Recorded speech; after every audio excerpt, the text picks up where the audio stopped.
everybody. Welcome tonight. I really appreciate that you could make it on a Tuesday night. My name is Jason Schrimmel. I work in the Athlete Leadership Department at Special Olympics Maryland. And tonight we're going to kick off the inaugural Voices of Champions talks, kind of TED style brief talks. We've capped it at 5 minutes per speaker.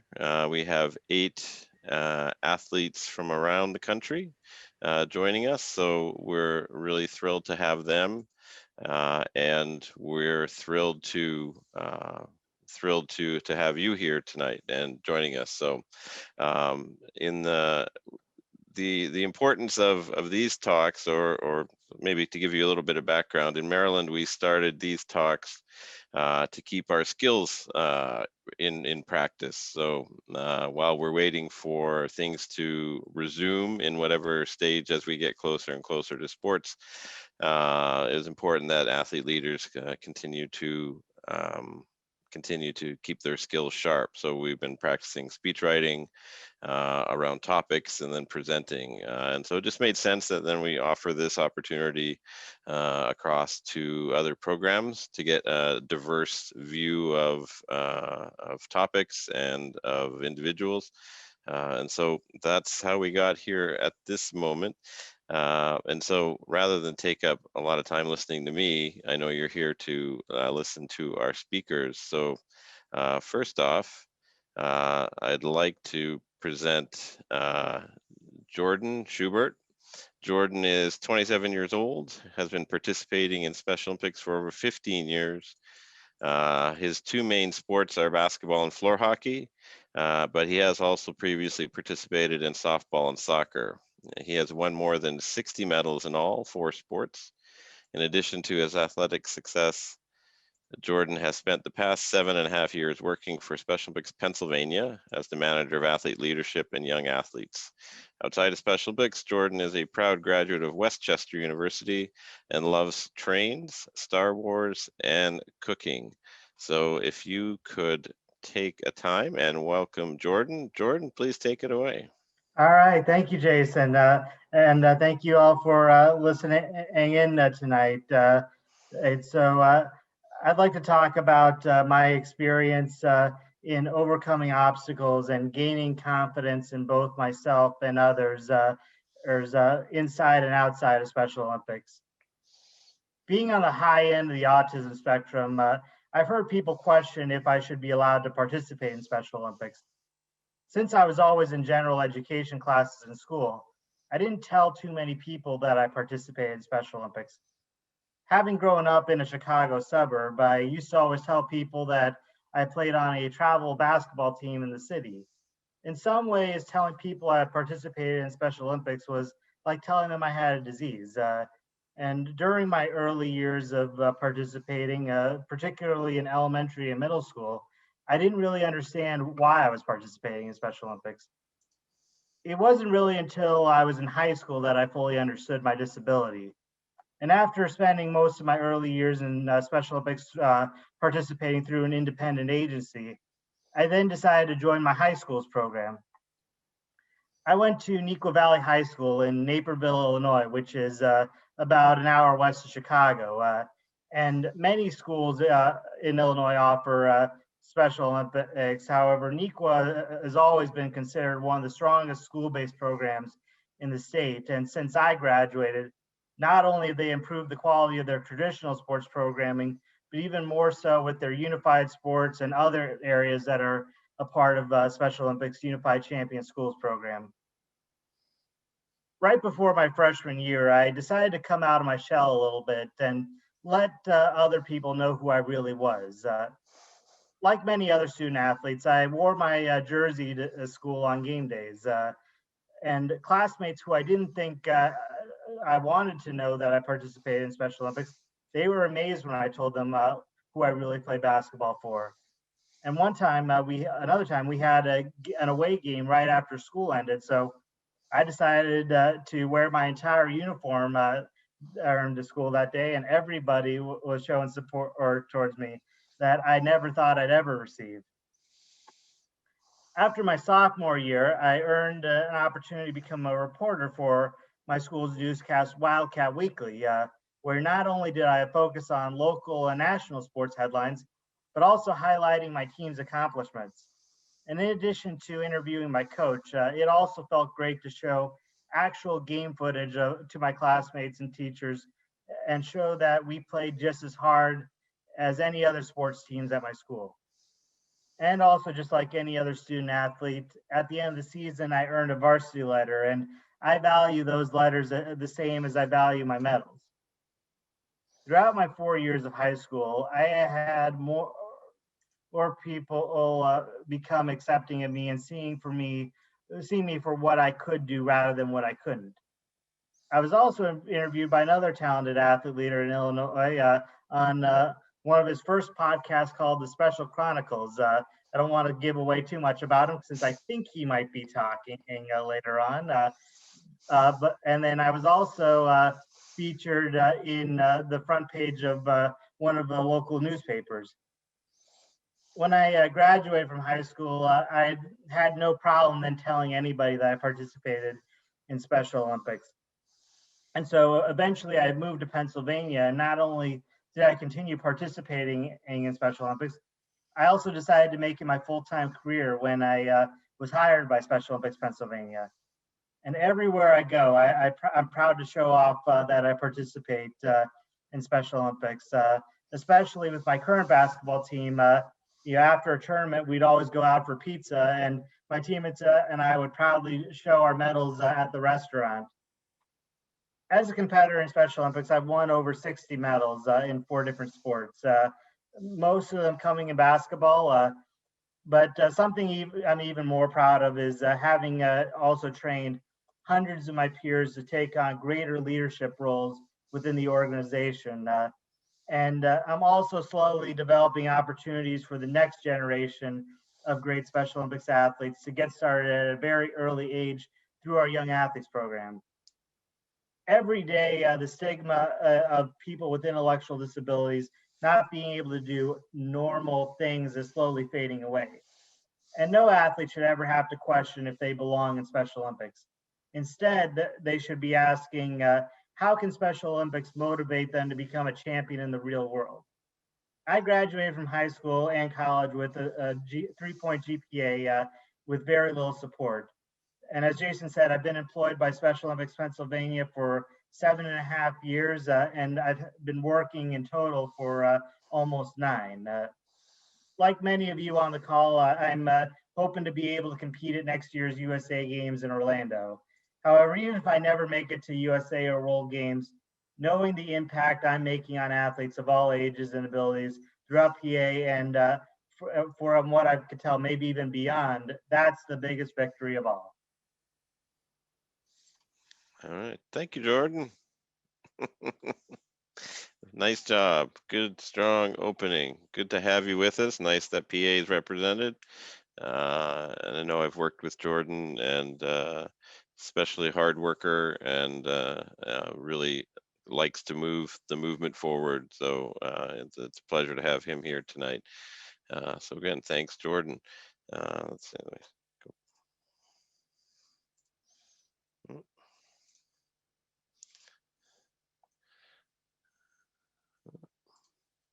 All right, so next up.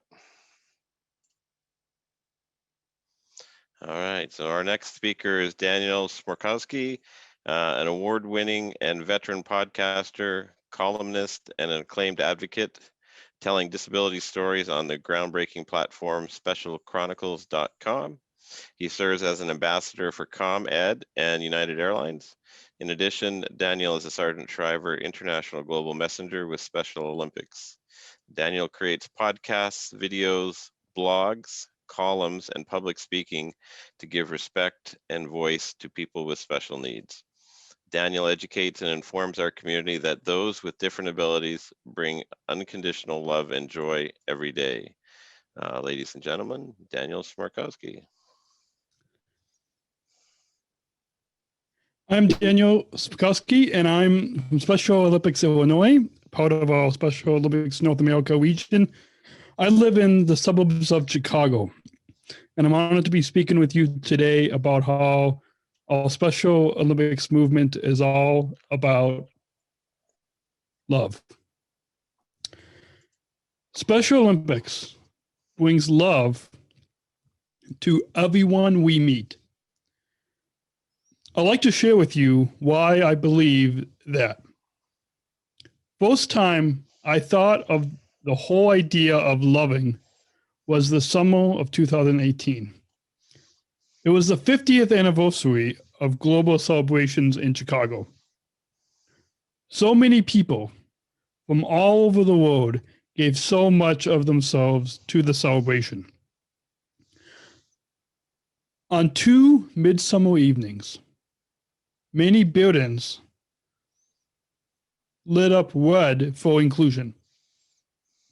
A symbol not just for inclusion, but also for love. One of the buildings was the famous Opera House in Sydney, Australia. A few other buildings were Nelson Mandela statue in South Africa, the Water Cube in China, and the Emirates Palace in Abu Dhabi. So many volunteers, staff, and fellow athletes gave so much of their time in love and support of current athletes, but also remembering with love and appreciativeness the history of Eunice Kennedy Shriver and the Special Olympics movement. One example I myself witnessed was a young woman with Down syndrome from Panama. She and I were talking on the bus. She was putting in a lot of effort to speak English, even though Spanish was her first language. For this 50th celebration, she came all the way from Panama. This showed the unconditional love that Special Olympics community all over the world brings to the movement. Countries come together for love or for war. But hate can be met by love. We Special Olympics athletes show love when we are met with hate. That's exactly the way I have always been. No matter what, when people say bad stuff about me and my friends, I smile, I listen, and I stay happy and joyful when interacting with them. That's what I've always shown. Special Olympics brings out the best in every person. Special Olympics brings out the best in not just every athlete, but every coach, volunteer, staff, every family member, law enforcement participant, and every sponsor.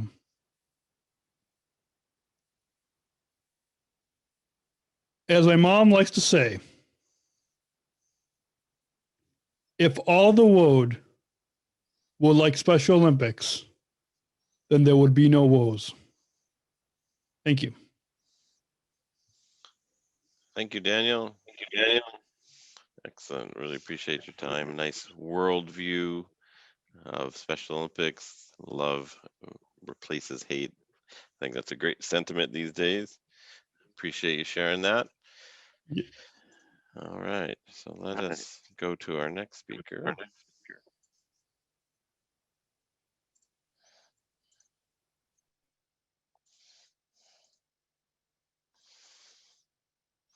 All right, our next speaker is Elena Camacho from Special Olympics Maryland.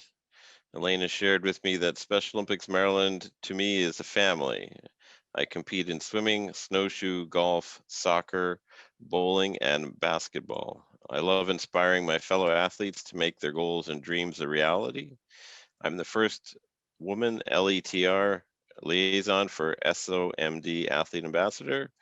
And my goal is to become a Sergeant Shriver Global Messenger. Well, Elena, you are amongst some of them tonight. So let me hand this over to you, everybody. Elena Camacho. Thank you, Jason. When the COVID-19 pandemic first hit, did you question yourselves? How will I adjust and adapt every aspect of my life? Hello, my name is Elena Camacho. I am a Special Olympics athlete from Anne Arundel County, and I'm currently participating in soccer and golf. There are many barriers of communicating and understanding between people with an intellectual disability and first responders. How will we work together to better communicate and understanding between people with intellectual and cognitive disabilities and members of law enforcement and emergency medical services? Since the fall of 2018, I've been working with Loyola University Howard Campus, Best Buddies Maryland, the Maryland Department of Disabilities, and the Ethan Thaler Alliance as a self-educated ambassador. This program consists of myself and 12 fellow participants, each of us of varying IDDs and communication abilities. We participate in a variety of role-playing scenarios to give police officers and EMS members an idea of what to expect and the proper techniques of when responding to a 911 call involving an individual or a group of people with an intellectual disability. These scenarios include a missing group home resident, a stolen wallet, self-harm or harm to another, and being home alone and experiencing severe pain. Since the outbreak of COVID-19, we found ourselves asking, how will we persevere with these training scenarios? The answer is we transitioned from in-person training to virtual trainings on Zoom. I'm sure many of you found you can relate to struggling with having to adjust and adapt to the virtual realm in everyday aspects of life, such as work, education, and social lives. There were both pros and cons as to how we would persevere. The pros are, we don't have to set aside time for traveling, don't have to worry about conducting training socially distanced, and we can have smaller training sessions. The cons are, many ambassadors have never used Zoom before. It is hard to properly portray potential situations without physical contact.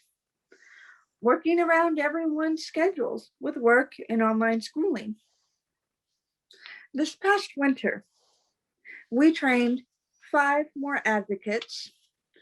We are expanding the curriculum with 4 additional scenarios in both police and EMS.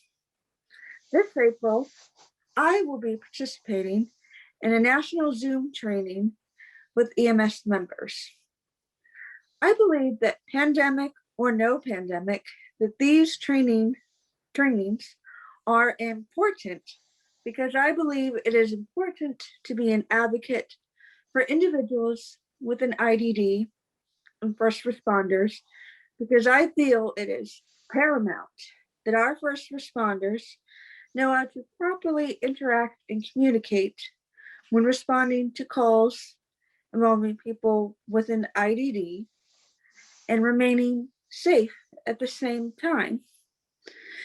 When the pandemic is over, I hope that my self-educated ambassador training can return to normal. My challenge for you is to think of one way of how we can improve communication and understanding between people with an intellectual disability and our members of law enforcement and EMS. Thank you for letting me share my story of adjusting and adapting with you.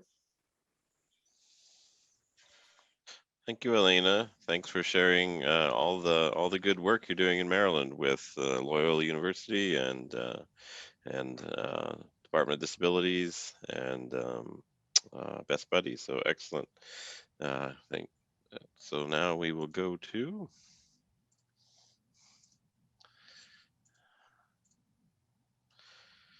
All right, so up next is Bruce Clark. Bruce is an athlete leadership coordinator with Special Olympics Texas, where he has worked for 16 months. Prior to moving to Austin, Texas, Bruce worked with Special Olympics Arizona for 6.5 years in the same role. In addition to working for Special Olympics, he is an athlete as well as he has played basketball for the past 5 years and participated in bocce and softball in Arizona and is looking forward to playing softball in Texas this fall. Bruce has also sat on the United States Athlete Input Council for the last 5 years and is now the vice chair of the athlete committee under Ken Melvin, who is the chair. The USAIC is responsible for bringing the voice of the athletes to Special Olympics International and Special Olympics North America. Bruce is an at-large member of this group, and they meet via conference call once every month and usually have one in-person meeting every year. In his free time, Bruce enjoys watching sports and cheering for his hometown baseball team, the Arizona Diamondbacks, and is a lifelong Green Bay Packers fan. Everybody, I present to you Bruce Clark. Good evening, everyone. My name is Bruce Clark, and I am currently an athlete and staff member with Special Olympics Texas. I am in charge of all of our athlete leadership initiatives throughout the state of Texas. Before I moved out to Texas in January of 2019, I was employed by Special Olympics Arizona for 6.5 years. I was also an athlete there for 4 of those 6.5 years. In Arizona, I participated in bocce, basketball, volleyball, and softball. So far in Texas, I have only played basketball, but I am looking forward to playing a new sport here in Texas, soccer, once we open back up again. This evening, I would like to talk with you briefly about 2 topics that are very important to me and then I think are also very important to other Special Olympics athletes across the world. My first topic is the value of employment or being in the workforce as a Special Olympics athlete. I think if you ask people around the world if they felt like a Special Olympics athlete or any person with developmental or physical challenges could work a 40-hour-a-week job, I believe that probably more than 50% of the time, the answer you would get is no. Special Olympics athletes cannot work a 40-hour-a-week job, say those 50% of people. They just don't have the mental or physical capacity to work that many hours in a week, or even hold sustainable employment for that matter.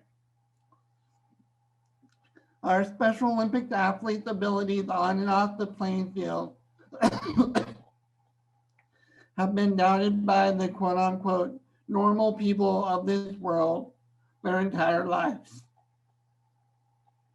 Our athletes have always had to prove themselves, and that is only magnified when our athletes grow up and enter the workforce.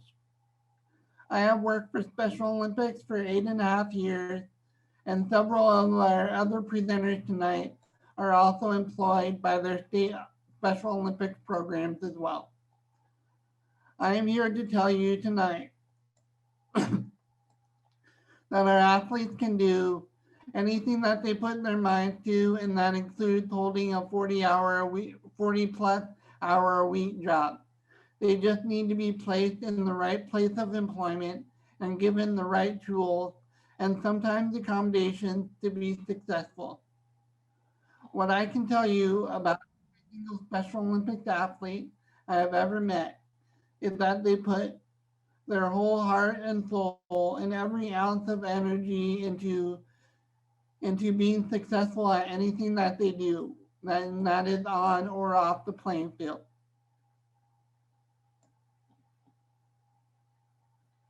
Our athletes deserve the chance to prove those people who have doubted their abilities their whole lives wrong. A program that I created for our athletes in Arizona that I'm trying to get started here in Texas is an athlete employment training program where Special Olympics athletes get trained on how to write a resume, interview skills, professional behavior in the workplace, social media in the workplace, and chain of command in the workplace. With this training and the right job and group of coworkers, I guarantee you our athletes will be successful. I'm gonna skip the statistics just because of time, but there is also one other aspect of our Special Olympics athletes that I would like to talk with you briefly about for the next couple of minutes, and it ties in nicely to the aspect. That is the confidence that our athletes build within themselves when they achieve a goal that they have set out to achieve. Athletes obtaining a job and meeting goals or finishing tasks within that job helps our athletes to build confidence in their abilities and encourage them to share the story of their involvement with Special Olympics. Also in the workplace, athletes build relationships with their coworkers and can build lifelong friendships with a group of people who believe in their abilities because they have seen what our athletes can accomplish in the workplace. Our athletes have been told their entire lives that they can't do something, maybe it will be too difficult for them. Obtaining a job and accomplishing tasks and meeting goals on that job helps to build the confidence of our athletes. In conclusion, I want to encourage all of us involved in Special Olympics activities, whether you're a staff member, an athlete, a volunteer, whatever role you play within Special Olympics, to always push our athletes towards greatness and never try to hold them back from attaining that greatness. I truly believe that Special Olympics athletes have the power to change the world that we live in for the better. Our athletes can change the world that we live in by just bringing their positive attitude and showing the world the resilience to never give up that we see every time they step on the playing field or even overcome an obstacle in life.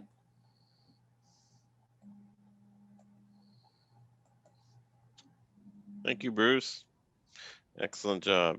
We really appreciate you talking about a very important topic around employment and skill sets, and a part of the kind of your training program. I know part of the athlete leadership training program and the new curriculum that's come out is talked about employment skills that are applicable as well. So I think really a relevant topic. All right. So our next speaker is, if I can get it right here.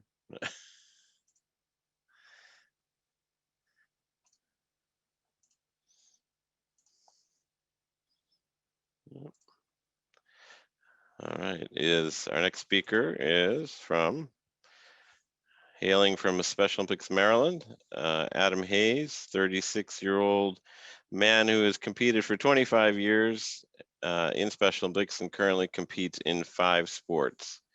Cycling and soccer are his favorite. He also is an athlete leader, taking on roles such as the current Special Olympics Maryland Athlete Leadership Council Chair, former law enforcement torch run ambassador, and co-creator of an athlete-led media team, Maryland Media in Motion. He currently is employed at Special Olympics Maryland as a digital and multimedia coordinator in the athlete leadership department. A memorable moment for Adam was standing on the Acropolis in Athens, Greece, where he helped carry the flame of hope before departing as a final leg torchbearer for the 2011 Special Olympics World Summer Games in Greece.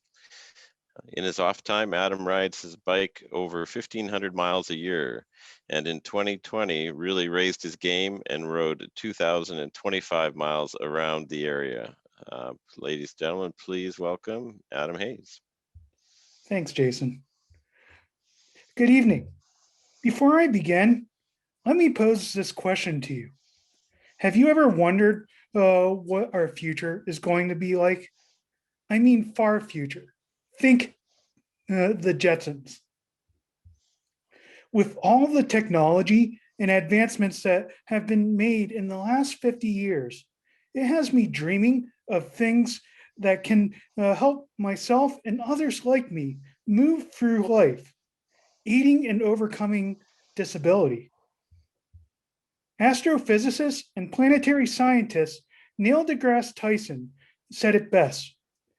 Dreams about the future are always filled with gadgets. Here are some ideas I think would help people with intellectual disabilities strive like me if we had these items in the future. Let's start out with something simple. This is a cool idea I got from the popular movie trilogy, Back to the Future. I have two extremely different sized feet, 14 on the left and 11 on the right. It makes it really difficult to find shoes. So this is where I thought, how about a shoe that will automatically fit your foot as soon as you put it on?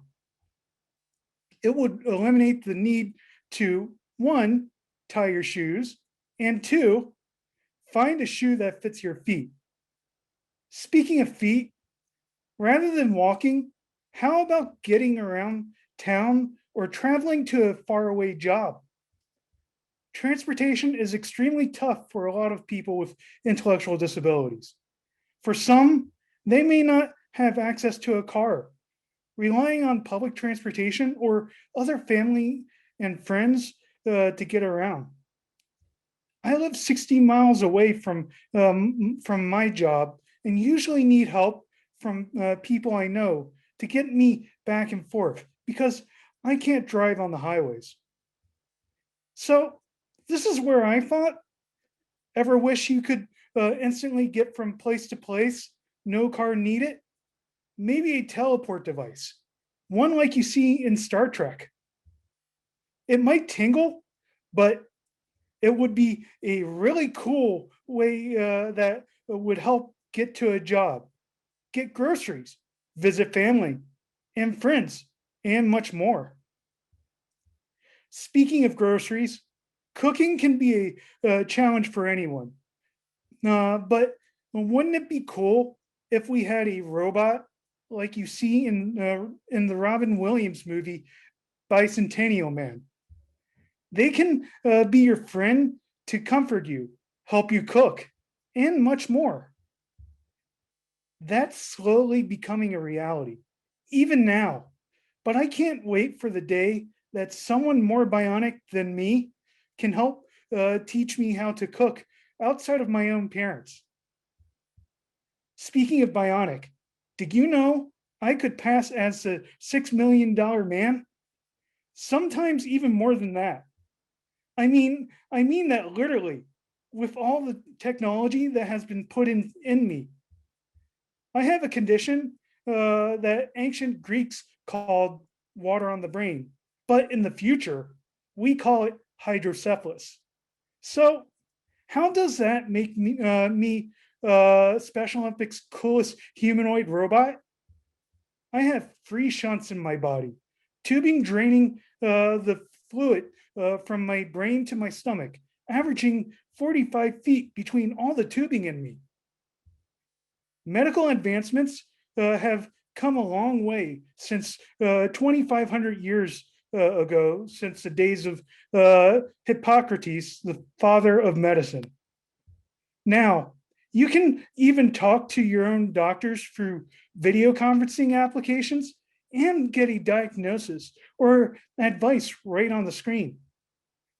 By the way, with apps on your phone, there should be something to help your memory.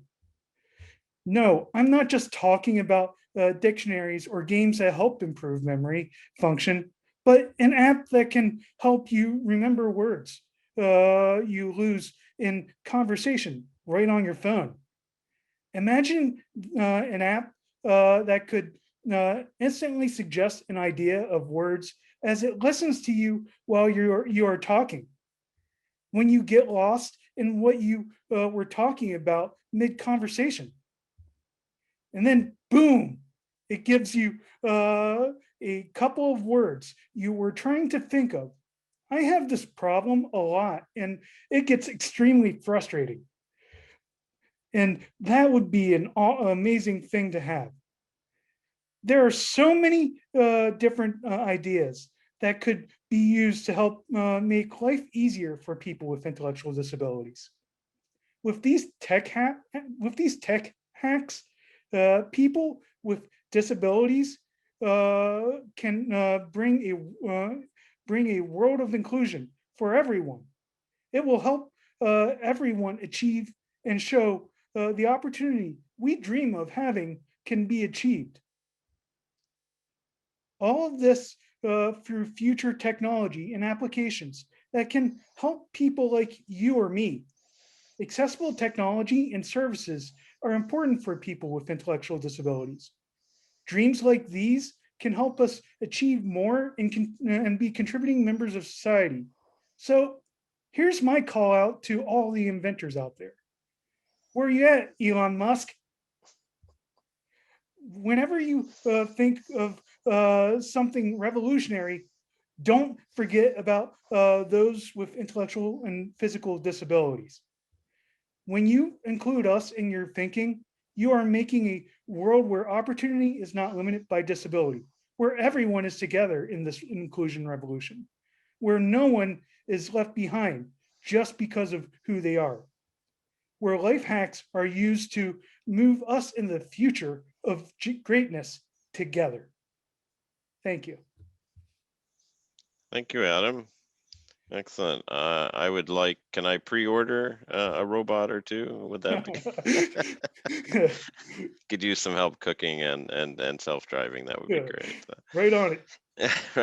So, thank you, Adam, for that glimpse into the future. I look forward to seeing that come true. So, all right. So next up, I'd like to welcome Mary Ellen Powers. Mary Ellen is a Special Olympics athlete and global messenger from Rhode Island. She is 38 years old and has a mild form of Down syndrome called mosaic Down syndrome. She works for Special Olympics Rhode Island full-time as the administrative assistant. Mary Ellen is an athlete representative on the U.S. Athlete Leadership Committee, and she serves as an at-large member of the U.S. Athlete Input Council. Ladies and gentlemen, Mary Ellen Powers. Thank you. Good evening. My name is Mary Ellen Powers. I am a Special Olympics athlete and a global messenger. I come from a big, loving family, and I live in a small town of Barrington, Rhode Island. When I was a teenager, especially in middle school, I struggled a lot with acceptance and trying to fit in with my peers. Some friends walked out of my life. Some just pretended to be my friends. And as some of my real friends started to date, I was bullied by some mean boys who called me fat, ugly, and retarded. I lost a great deal of self-confidence. I became quiet, shy, and I was afraid to stand up for myself. In 1999, I attended a Special Olympics bowling practice with a friend, and my life changed from that moment on. I was hooked. In fact, one of the first friends I met is one of my best friends today. I compete in unified bowling, swimming, and unified sailing. In my 22 years of competition, I have become a stronger athlete, especially over the last few years. My determination and my dedication to my sports have grown even stronger. I even set personal goals for myself when I compete. I reached a big personal goal in swimming a couple of years ago at our state summer games. I felt on top of the world when I accomplished my goals. Bringing home a gold medal, and coincidentally, during the 50th anniversary of Special Olympics, felt like the icing on the cake. And it was a proud moment I will always remember. When I was a young teenager in middle school, my least favorite thing in gym class was running laps. I hated it. I was overweight and I would get short of breath easily. It was not easy for me at all, and I wanted to give up. In the summer before going into 8th grade, I had surgery to correct my severe scoliosis. And once I recovered from that surgery, I was excused from gym class for the rest of my school life. This past year, I decided to do my impossible for one of my sports in our virtual state summer games. I practiced hard and trained in our virtual fitness classes. I practiced around my neighborhood, and I successfully ran the 50-meter dash. Although I wasn't racing against anyone because of the pandemic, in a way, I was. I was racing against myself, that 13-year-old girl who could barely finish those laps. I did not give up. I had a determination, the drive, and the confidence that I could accomplish my most challenging sport, and that was one of my greatest moments as a Special Olympics athlete. When I learned about athlete leadership opportunities, I thought it would help me continue to build up my self-confidence.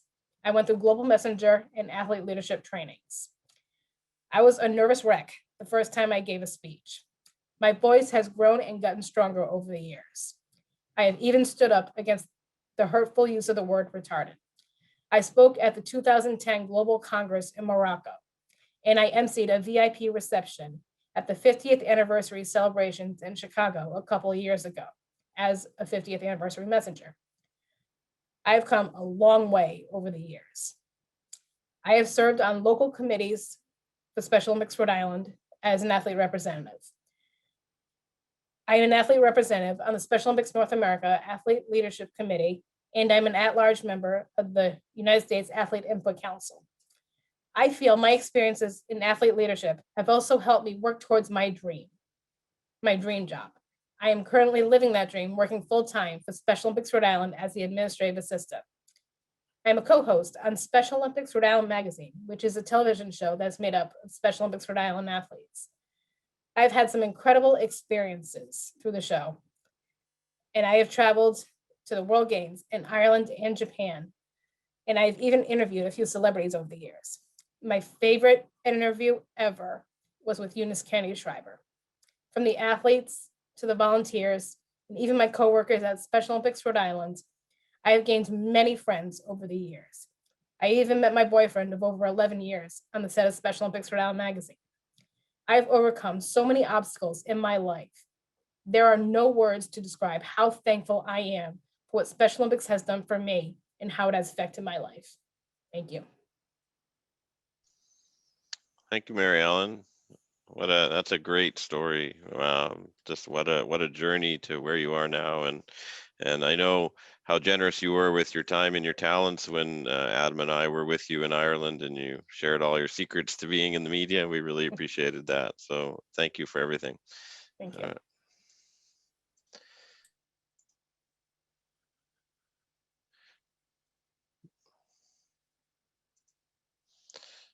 All right, next up, Special Olympics Southern California athlete Dustin Plunkett has been active in Special Olympics for more than 21 years. He has thrived as both an athlete and a public speaker. No small task for a young man with a speech impediment and a cleft palate, in addition to his intellectual disability. Dustin has risen to the highest ranks of athlete leadership as an international global messenger, where he has had the opportunity to travel the world. One of his fondest memories was sharing the stage with Yao Ming at the World Games in Shanghai. Plunkett relishes each opportunity he can get to reach people and share his own story of success over adversity in order to inspire others to do the same. Special Olympics has empowered him to take control of his own life. He was a member of the board of directors for the LA 2015 Games, as well as a member of the GOC, or the Games Organizing Committee, for LA 2015. During the 2015 and 2017 World Games, he served as an ESPN analyst, calling the Parade of Athletes live on ESPN during the opening ceremonies. Today, Dustin works for Special Olympics Southern California as a manager of outreach and inspirational speaker. Ladies and gentlemen, Dustin Plunkett.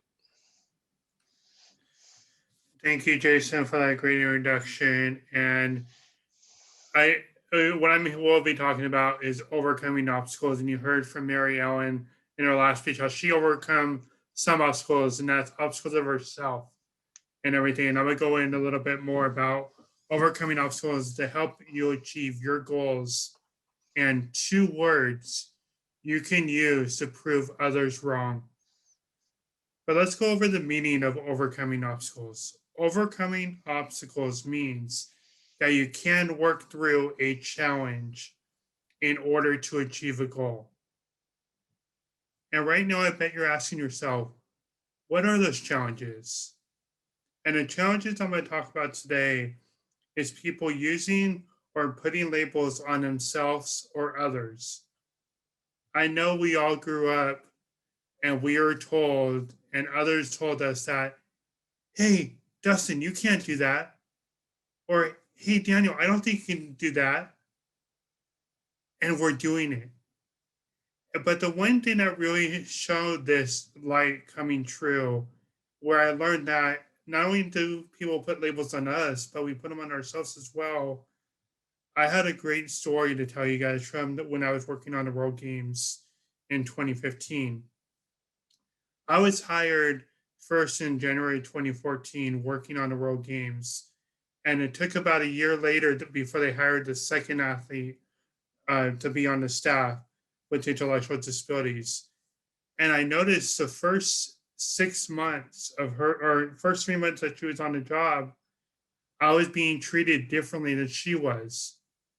I would always get the invite to go out and have coffee or go to a morning event with my colleagues, or I would get the invite to go out to lunch with my colleagues and hang out with them, or go have a drink after work and everything, and just spending more time connecting with my colleagues and being part of a family working environment, which every special needs office is like. So I took it upon myself to go talk with this athlete's supervisor.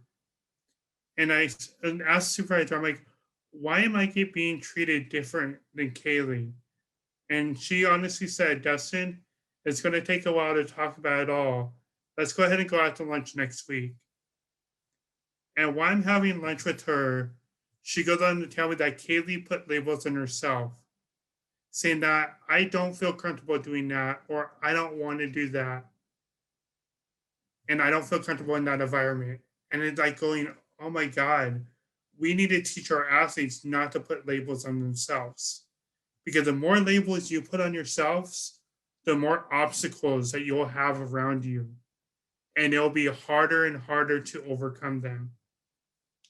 So be very careful on how you present yourself to people so those labels don't get placed on you. And I'm glad that I took it upon myself to go ask Kaylee, the athlete supervisor, hey, how come Kaylee's not being treated the same way I am? But one thing that I really learned about is I was a guest trainer for athlete leadership training in Florida before I was hired on with the World Games. And we are doing athlete leadership 101. And if you are an athlete leader, you know one of the sessions in that course is roadblocks and barriers. And I fought with the other trainers going, hey, this session, I want to do it all by myself because I have a game plan to do the roadblocks and barriers. And it just hit me in that moment while I'm training, talking about roadblocks, barriers, obstacles, anything that comes in our way as athlete leaders and in our own personal growth. I told the athletes, and during one of the skits that we were trying to do, is I wanted to become a volunteer for one of the events. And the staff person I was trying to pitch on this just shot me down. And finally, I'm just like, watch me. And right when I said those words, I'm just like, there's the answer for every single athlete. If we're facing obstacles, if we're facing labels, if we're facing whatever it is from achieving our goal, let these 2 words be the 2 words that you take away from the speech. Watch me. You tell people who say, oh, you can't do that, watch me. And you go out there and you prove them wrong. And I'm glad that I did this training before I was working the World Games, because when it was announced to other staff people there at the World Games that Dustin will be the uniform coordinator and design all the uniforms for all the volunteers. One person stood up and go, Dustin can't do that. Well, guess what? Watch me. I did. Thank you for having me here. Thank you, Dustin. I think those are great 2 words to use when confronted with other people's labels, right? Excellent. Really appreciate you sharing your story and your experience with us. And that brings us to, let's see, our last speaker of the evening. Hannah Joy Atkinson is a Special Olympics Colorado athlete in skiing and cycling and is an active health messenger promoting fitness and healthy cooking. She is honored to represent all Special Olympics athletes as a Sergeant Shriver International Global Messenger.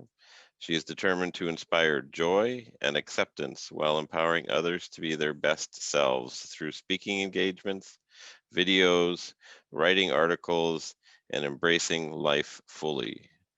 Ladies and gentlemen, I present to you Hannah Atkinson. Thank you, Jason, and welcome everybody. So my speech is about kindness and justice. So this is the question I asked myself when I woke up this morning. What message would I like to share? The answer came to me pretty quickly. I wanted to talk about kindness and justice because they are related to each other. When practiced together, kindness and justice can help make a positive impact in this world. I believe kindness is both an attitude and an action. As an attitude, kindness comes from your heart when you truly believe in the value of others. As you do that, your heart softens toward those who are different than you are. Action follows. As an action, kindness means making a connection with someone. That could be a smile, a kind word, a card, a conversation. Think about the acts of kindness that you have received. Those are the actions you want to pass on to others. Kindness starts by being kind to yourself. Take care of yourself. Sleep well. Tell yourself that you are powerful, that your voice matters, that God created you for a purpose. Be patient with yourself, and when you need to, forgive yourself. Now take the message of kindness and spread it to others. Tell them they are strong, powerful, and created for a great purpose. Really listen to them. Ask follow-up questions. Show care with no judgment. Practicing kindness reminds someone that we value them. Think of the people who are important in your life. When you are happy, when they are happy, you are happy. When they hurt, you hurt with them. As we see value in others, we need the need to treat all people equally. This is what justice means. It's a desire for fairness, not just as a goal, but as a character trait. It means treating everyone the way that you would like to be treated, with respect and, yes, kindness. We all need to be aware of social justice, which is all about equality and dignity. It's heartbreaking when someone cannot see who you really are, but instead sees only a stereotype that limits you. I have Down syndrome.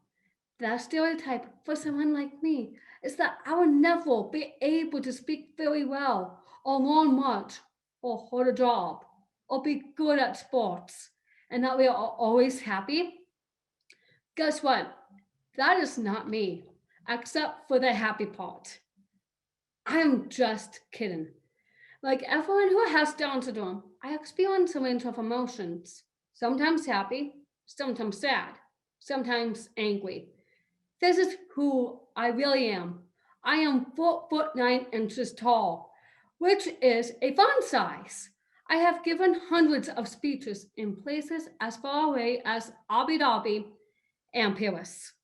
I have walked at Olive Garden. I can cycle up to 67 miles in a day. I have conquered a black diamond ski once. I'm a person that cares about family, God, my community, and my coworkers. I care about bringing everyone together, and I care about Special Olympics. In 190 nations around the world, every athlete has a chance to be included to pursue their dreams. Every volunteer and donor has a chance to witness the capabilities that Special Olympics brings out in our athletes. It starts with kindness. That kindness turns into respect. That respect leads to dignity and justice. We do this as a team because all of us have something to offer. I see justice created in friendships among all people. That's why we call it the inclusion revolution, because we all spread joy, equality, and justice every day. As athletes, we are showing kindness to ourselves by eating healthy, training hard, and developing new skills. We are showing kindness to others by cheering them on. We are achieving justice in our schools with programs like Unified Champion Schools and Special Olympics Health, and in our communities, where Special Olympics athletes are holding down meaningful jobs. We draw thousands of volunteers, supporters to our events, and every single person gains a better sense of inclusion and justice can accomplish.